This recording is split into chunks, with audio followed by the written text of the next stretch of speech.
Merci, Monsieur le Président. Chers collègues, le groupe Front National tenait à utiliser cette journée pour vous présenter aussi un vœu pour la notion de service public du ferroviaire. Le 15 février 2018, Jean-Cyril Spinetta a remis son rapport intitulé « Pour l'avenir du transport ferroviaire, tout un programme » au Premier ministre et à la ministre des Transports. L'objectif affiché par le gouvernement est de préparer une refonte du système ferroviaire avec un seul but, ouvrir le marché du transport ferroviaire à la concurrence.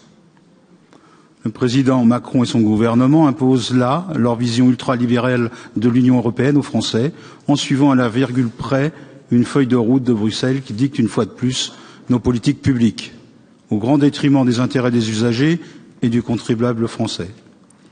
Cette directive, qui porte sur les transports ferroviaires, découle de la volonté explicite de l'Union européenne d'ouvrir à la concurrence l'ensemble du rail et de privatiser les lignes rentables, faisant fi des besoins des usagers et des réalités structurelles propres au service public de chaque État membre.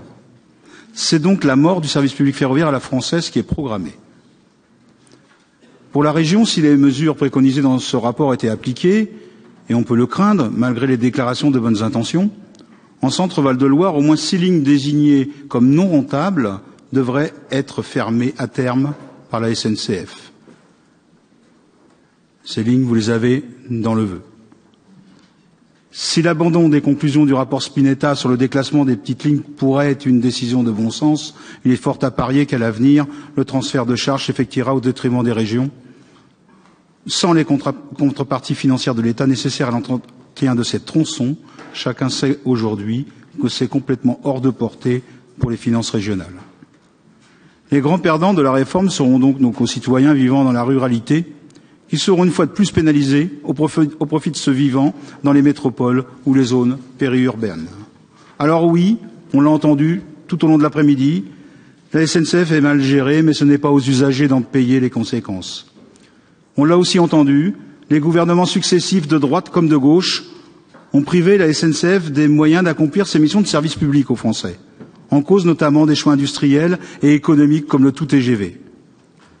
La partie de la dette se rapportant à l'infrastructure est une dette de l'État, qui plutôt que de se défausser de ses responsabilités comme il le fait depuis trop longtemps, doit développer enfin un grand projet national de transport ferroviaire et jouer enfin son rôle avec une vision cohérente de l'aménagement du territoire.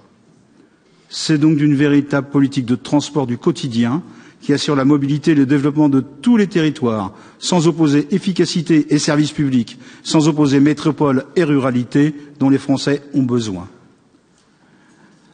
Alors après tout ce qu'on a entendu cet après-midi, j'espère que ce vœu fera consensus dans cette Assemblée et nous vous proposons donc de demander au gouvernement le maintien d'un véritable service public ferroviaire sur tout le territoire et une participation de l'État aux investissements relevant du développement et de l'égalité des territoires, en particulier pour la modernisation des lignes secondaires, afin de les pérenniser.